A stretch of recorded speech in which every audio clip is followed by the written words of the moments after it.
be interested to hear what any of you have to say on this, and it's quite a difficult question, I think. Last Friday afternoon, I assisted with an OU Live staff development session presented by David Knight. I can't remember his title, but Toby will be able to tell us. One of the things he talked about was the university's diversity agenda, and in particular how that applied to ALs. And an issue that he highlighted for us was the age profile of the AL body. And he particularly mentioned the need to try and balance it so that there were more younger ALs than there are now.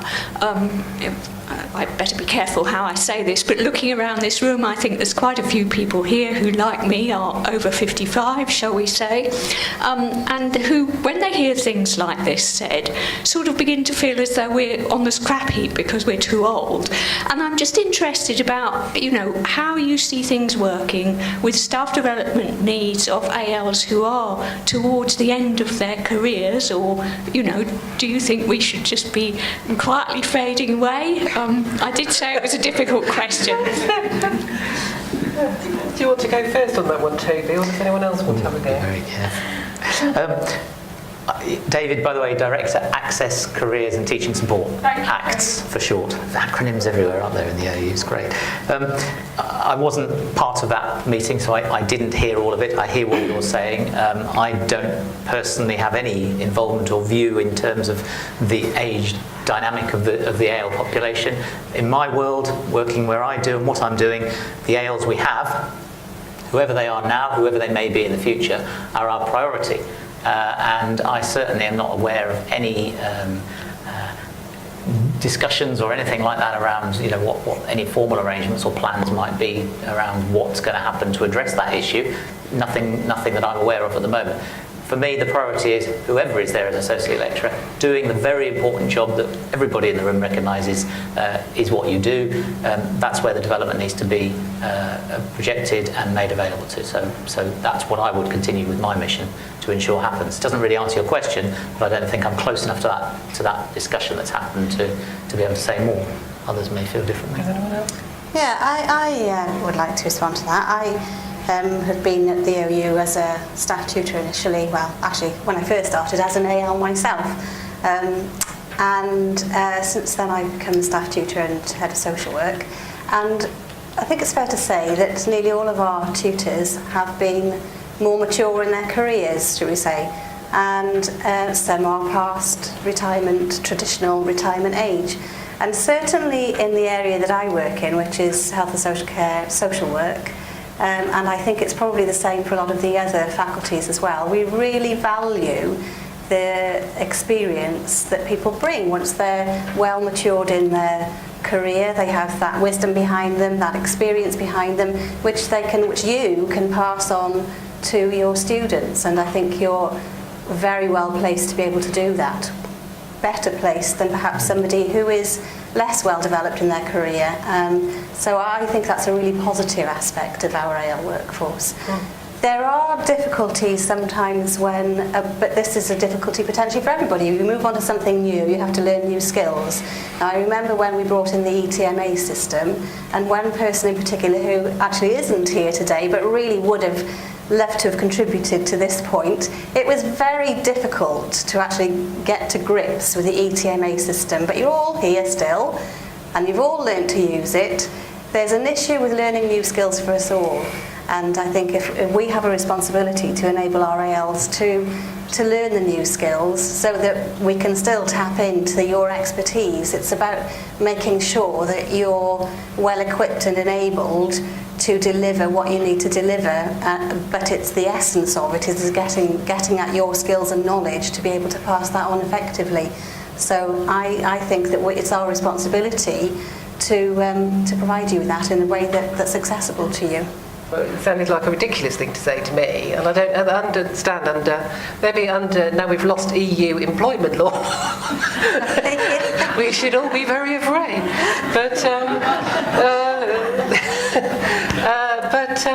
Yes, interesting. But I'll carry on asking. I'll ask you another one, Judith, if you don't mind. How do you think the relationship with ALs and students in Wales is going to change in the next year or so?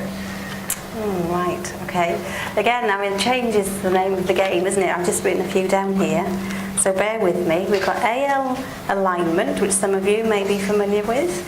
AL services alignment, which you probably had heard something about more recently. Group tuition process, learner event management, cluster management, and of course there are all the internal and external changes that are going on, and we probably could name more if we really wanted to. So we have got an endless list of changes to deal with, and I think our success, and one thing that we're known for, is the relationship between the AL and the student, and I think also the staff tutor and the AL. I mean, that's what makes the OU work, and that's what's made us as successful as we have been over the years.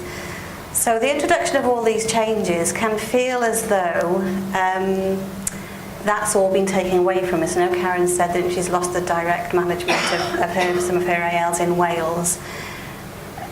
I think that obviously is the risk.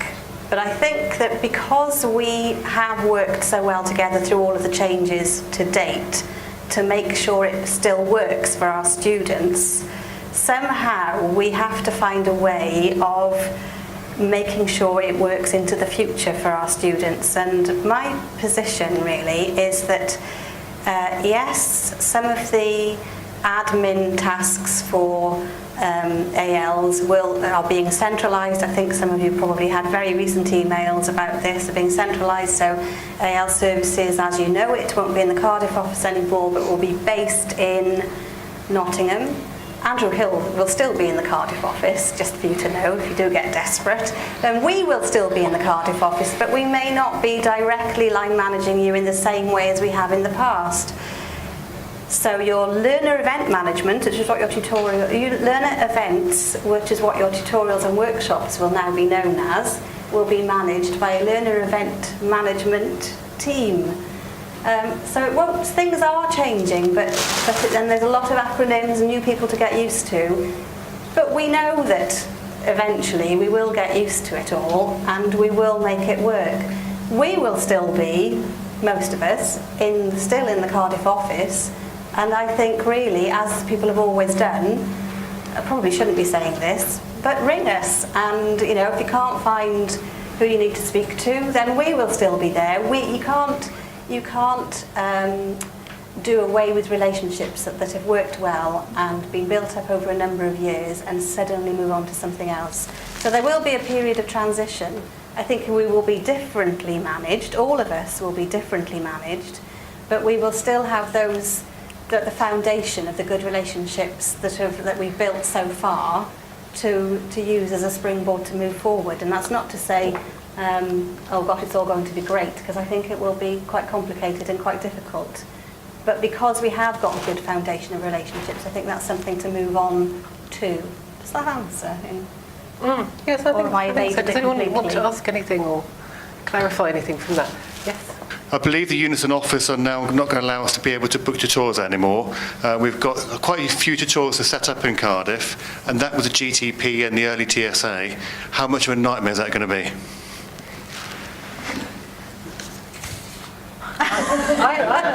Do you understand too that I don't think we're going to use responding to that Unison actually. anymore.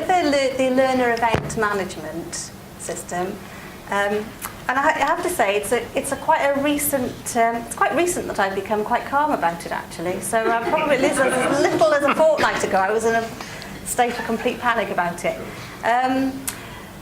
I think that in the longer term, it's better for students really to know when their tutorial is going to be, where they're going to be, who's going to be taking them. I think that we're in a position now where it's all so new, it actually feels very rigid, and so there's no flexibility. However, I think that we will have to have some element of flexibility, because there will be occasions when you might need to change something, we might need to change something, a student group can't make a tutorial, it's an inconvenient date. So I'm thinking that that when we're used to the system, we will be able to make it work better for us. When something's new, it's always kind of very rigid and difficult to deal with and takes a lot longer than it always has done because it's different. I think that when we're used to it, it will be much easier than it seems as though it's going to be now. And I think there will be a little bit of flexibility in the system. Maybe not as much as you like, and see you shaking your head.